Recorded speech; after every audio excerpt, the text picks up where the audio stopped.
Hey guys, welcome back to Critical Flick. Today I'm reviewing I Want You Back from Amazon. I Want You Back is a new romantic comedy that was put up by Amazon this year, and it stars Charlie Day and Jenny Slate as two people who had just been recently broken up with. They were in long-term relationships with people they really cared about, and they were kind of thrown off and surprised by the fact that they were dumped. And they end up meeting each other because they work in the same building, and they formulate this plan that they're going to help each other get back with each other's exes. And as you can imagine, some really ridiculous comedic moments happen, and I do think the chemistry between Charlie Day and Jenny Slate is phenomenal in this movie.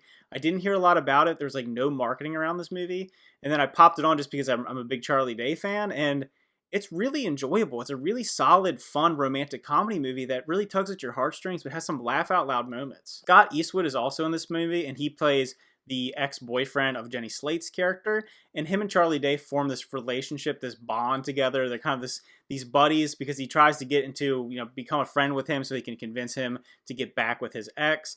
And it's just funny because he plays this really kind of really cool macho bodybuilder guy, and then you have Charlie Day who's this goofy character, and they really work well together. Their comedic chemistry also is really solid. That's really the takeaway from this movie, is that these actors and actresses have really good chemistry together, and it really creates the movie in a way that makes you feel invested in these people. You feel like they're real people, you relate to them. It's not this over-the-top comedy that's just full of just ridiculous gags. It has some obviously really over-the-top situational comedy, but it's still really heartfelt and serious in a way. It has some somber moments too, which you wouldn't expect in a movie like this. One thing I will say, without giving away too many spoilers, is that the movie does go in a direction that you expect it's going to go in.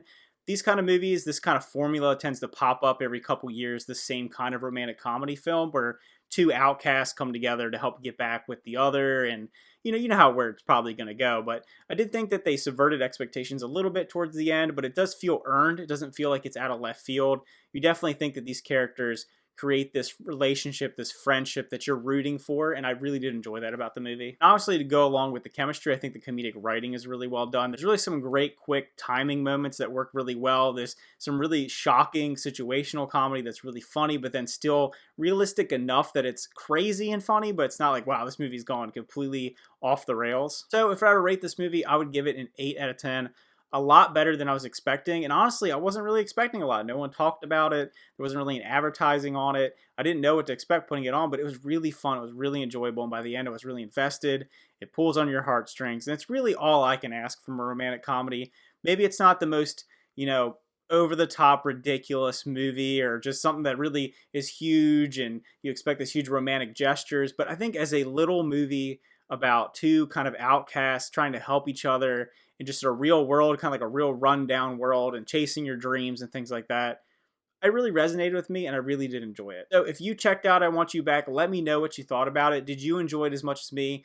Maybe you thought that it was a little too boring? I don't know. It's like when I was watching it, there were things about it that really stood out to me, that it wasn't this ridiculous, cheesy romantic comedy, and it wasn't this over-the-top, raunchy comedy. It kind of skirted the line right down the middle, and that's what I love the most about it. Leave those comments down below. Remember to like and subscribe, and see you guys next time.